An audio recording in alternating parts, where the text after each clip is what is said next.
नमस्कार, मैं शिक्षा मिश्रा मध्य प्रदेश के सुप्रभात न्यूज में आपका स्वागत करती हूँ। दोस्तों, मध्य प्रदेश की तमाम फटाफट खबरों को जानने के लिए हमारे चैनल को सब्सक्राइब जरूर करें। साथ ही कमेंट सेक्शन में जरूर बताएं कि आप मध्य प्रदेश के किस जिले से हमारे न्यूज को देख रहे हैं। तो चलिए शुरू करते हैं खबरों को, जानते हैं आज के मुख्य समाचार। मध्य प्रदेश बोर्ड परीक्षा केंद्रों पर केंद्राध्यक्षों की रैंडम पद्धति से होगी तैनाती। मध्य प्रदेश माध्यमिक शिक्षा मंडल की 10वीं 12वीं बोर्ड की परीक्षा 1 मार्च से शुरू होगी। 10वीं 12वीं परीक्षा में 18 लाख से ज्यादा विद्यार्थी शामिल होंगे। वहीं बोर्ड परीक्षा में प्रदेश में करीब 3,500 परीक्षा केंद्र बनाए जाते हैं। इन केंद्रों पर केंद्राध्यक्षों को रैंडम पद्धति से चयन कर नियुक्त किया जाता है, जिसमें प्राचार्यों को पता नहीं रहता है कि उन्हें किस परीक्षा केंद्र का केंद्राध्यक्ष बनाया जाएगा। लेकिन बोर्ड के कुछ सदस्य व कुछ जिलों को प्राचार्य इस पद्धति का विरोध कर रहे हैं। इस बार भी रैंडम पद्धति का विरोध किया जा रहा है। बोर्ड सदस्यों का कहना है कि जिसे परीक्षा का केंद्र बनाया जाता है उसी स्कूल का प्राचार्य रहेगा तो परीक्षा आसानी से संपन्न हो सकेगी। गेहूं का रकबा 25% से ज्यादा बढ़ा, फरवरी से नरमी की उम्मीद। गेहूं के दामों में तेजी का दौर है। कृषि मंत्रालय द्वारा जारी आंकड़ों के आधार पर आगे गेहूं की महंगाई से राहत मिलने की उम्मीद नजर आई है।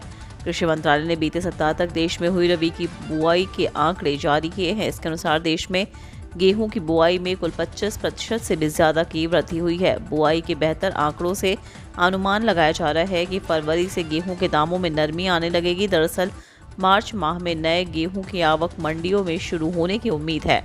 केंद्रीय कृषि मंत्रालय के आंकड़ों के अनुसार रबी में अब तक कुल 255.76 लाख हेक्टेयर में गेहूं की बुआई हुई है। 23 दिसंबर को जारी होगी लिस्ट। 18,527 पदों पर होगी शिक्षकों की भर्ती। मध्य प्रदेश प्राथमिक शिक्षक पात्रता परीक्षा 2020 को लेकर बड़ी अपडेट सामने आई है।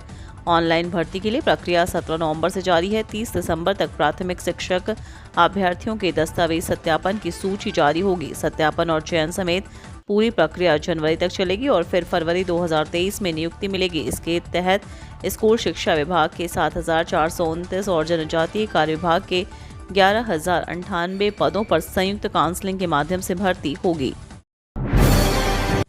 2023 की जीत के लिए कांग्रेस का पुरानी पेंशन बहाली के बाद पुलिस को साप्ताहिक अवकाश देने का दावा। मध्य प्रदेश में विधानसभा चुनाव 2023 में 1 साल से भी कम का समय बचा है। इसके साथ ही दोनों राजनीतिक दलों ने वोटरों को साधने में दम लगाना शुरू कर दिया है। कांग्रेस ने किसानों की कर्ज माफी, पुरानी पेंशन बहाली के बाद अब पुलिस कर्मियों को साप्ताहिक अवकाश देने का ऐलान किया है। पूर्व मुख्यमंत्री और कांग्रेस प्रदेश अध्यक्ष कमलनाथ ने सोशल मीडिया पर कहा कि शिवराज सरकार द्वारा बंद की गई पुलिस की साप्ताहिक अवकाश योजना को मध्य प्रदेश में कांग्रेस की सरकार बनते ही फिर बहाल किया जाएगा। प्रदेश में करीब 1 लाख के करीब पुलिस कर्मियों की संख्या है। वहीं इससे एक दिन पहले कमलनाथ ने शिवराज सरकार द्वारा बंद की गई सरकारी कर्मचारियों की पेंशन को दोबारा शुरू करने का वादा किया। किसानों के लिए ताज़ा अपडेट इस दिन आएंगे। 13वीं किश्त के 2,000। प्रधानमंत्री किसान सम्मान निधि योजना के लाभार्थी किसानों के लिए अच्छी खबर है।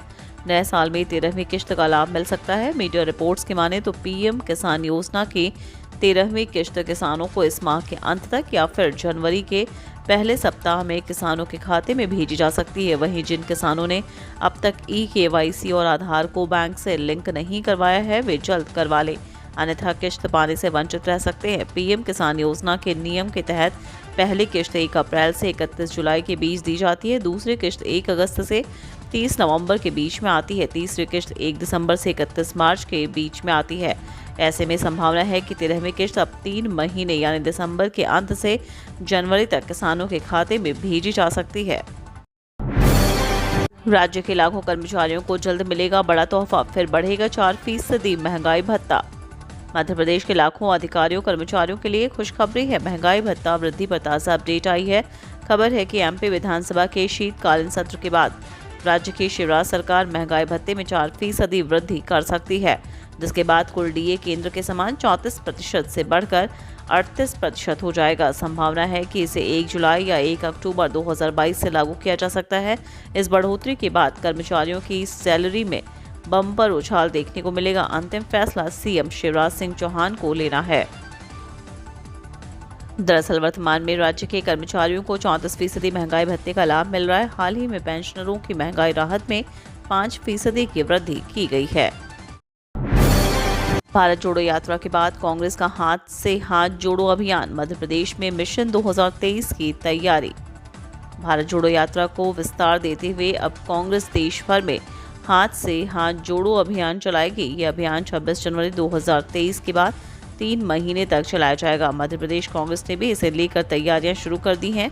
ये जानकारी पूर्व केंद्रीय मंत्री एवं प्रदेश कांग्रेस कमेटी के पूर्व अध्यक्ष सुरेश पचौरी ने आज भोपाल में पत्रकारों से बात करते हुए दी है। उन्होंने कहा कि इसके अंतर्गत प्रत्येक ब्लॉक के हर गांव में कार्यक्रम आयोजित किए जाएंगे और जनता से सीधा संवाद होगा। परिवहन में करप्शन, ट्रांसपोर्ट कांग्रेस करेगी 20 दिसंबर को सीएम हाउस का घेराव। All India motor transport Congress ने प्रेस कॉन्फ्रेंस करते हुए राज्य सरकार पर निशाना साधा है। आरोप लगाते हुए ट्रांसपोर्ट कांग्रेस ने कहा कि प्रदेश में जितनी अवैध सीमा चौकियां हैं उन्हें समाप्त करने में सरकार रुचि नहीं दिखा रही है, जिसके चलते ट्रांसपोर्ट नुकसान में चल रहा है। उनका यह भी कहना है कि राज्य में चल रही जबरन वसूली और भ्रष्टाचार पर सरकार रोक नहीं लगा पा रही है। इन्हीं कारणों के चलते ट्रांसपोर्ट में निराशा का दौर है। सरकार को गंभीरता से इस बात पर ध्यान देना चाहिए और राज्य में सीमा चौकियों को समाप्त कर ट्रांसपोर्ट उद्योग को सही तरीके से चलाना चाहिए। इंदौर के 365 विद्यार्थी दुनिया को दिखाएंगे अपना प्रबंधन, जाने क्या होगा खास। इंदौर में जनवरी 2023 में प्रवासी भारतीय सम्मेलन और ग्लोबल इन्वेस्टर समिट होने जा रहा है। इसको लेकर तैयारियां जोरों शोरों से की जा रही हैं। तैयारियां अंतिम चरण में आ चुकी हैं। इतना ही नहीं, प्रवासी भारतीय सम्मेलन और ग्लोबल इन्वेस्टर समिट का अनुभव इंदौर के विद्यार्थियों को भी मिलने वाला है। ऐसे में इंदौर के IIM और IIT के साथ विभिन्न शिक्षण संस्थानों से जिम्मेदारी संभालने के लिए विद्यार्थियों के नाम की मांग की गई है। यह विद्यार्थी इस सम्मेलन और इन्वेस्टर समिट में अपना योगदान देंगे। मतदाता सूची में नाम जोड़ने के आवेदनों को पोर्टल पर किया दर्ज, अब जारी होंगे कार्ड।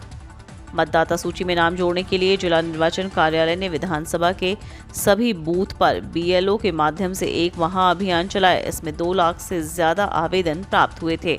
सभी आवेदनों को पोर्टल पर दर्ज किया जा रहा है। इसमें नाम जोड़ने के भी 1 लाख से ज्यादा आवेदन प्राप्त हुए हैं, जिन्हें पोर्टल पर दर्ज किया गया है। अब इन लोगों को मतदाता परिचय पत्र बनाकर भेजे जाएंगे। दावे आपत्तियों का निराकरण कर अंतिम मतदाता सूची का प्रकाशन जनवरी में किया जाएगा, लेकिन राजनीतिक पार्टियों ने गिनी चुनी आपत्तियां ही दर्ज कराई हैं।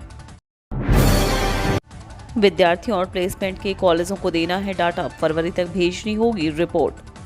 All India survey on higher education को लेकर जल्द ही प्रक्रिया शुरू होने वाली है। उच्च शिक्षा विभाग ने कॉलेजों से डाटा मंगवाने से पहले सर्वे से जुड़े कुछ नियम बताने के लिए वीडियो कॉन्फ्रेंस रखी थी, जिसमें सरकारी और निजी कॉलेजों को दिशा निर्देश दिए। कॉलेजों को 110 बिंदुओं पर शैक्षणिक, सांस्कृतिक, खेल गतिविधियों से जानकारी देना है। यह रिपोर्ट ऑनलाइन जमा होगी। वैसे प्रबंधन को पाठ्यक्रम, विद्यार्थियों और फैकल्टी की संख्या का जिक्र करना है। साथ ही रिपोर्ट में प्लेसमेंट के आंकड़ों, विद्यार्थियों के जॉब ऑफर के बारे में बताना है।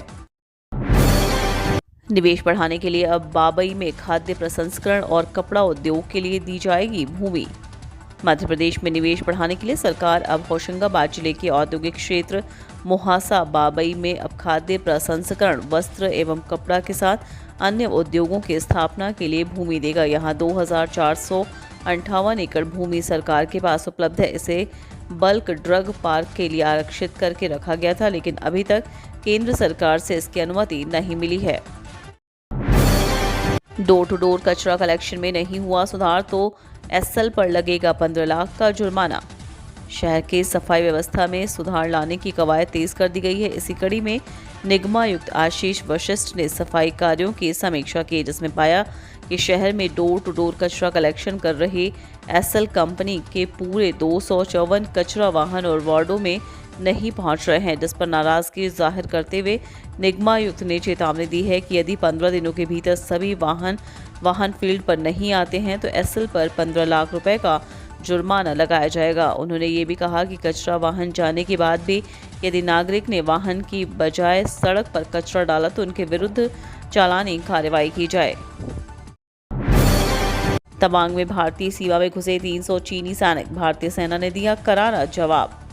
अरुणाचल प्रदेश में भारत और चीन के सैनिकों के बीच एक बार फिर से झड़प होने की खबर आई है। न्यूज एजेंसी ANI ने सूत्रों के हवाले से बताया कि इस बार ये संघर्ष अरुणाचल प्रदेश में हुआ। 9 दिसंबर 2022 को करीब 300 पीएलए सैनिकों ने अरुणाचल प्रदेश के तवांग सेक्टर में एलएसी को क्रॉस करने की कोशिश की। पीएलए की इस हरकत का भारतीय सैनिकों ने दृढ़ता और सूझबूझ से मुकाबला किया। इसमें आमने सामने की लड़ाई में दोनों पक्षों के जवानों को मामूली चोटें आईं। हालांकि दोनों पक्ष तुरंत इलाके से पीछे हट गए। बाद में क्षेत्र में भारत के कमांडर ने शांति बहाल करने के लिए अपने चीनी समकक्ष के साथ एक फ्लैग मीटिंग भी की। मिली जानकारी के मुताबिक इस झड़प में दोनों देशों के सैनिक घायल हुए, लेकिन किसी को भी गंभीर चोट नहीं आई है। इस मामले में भारतीय सेना के आधिकारिक बयान का इंतजार है।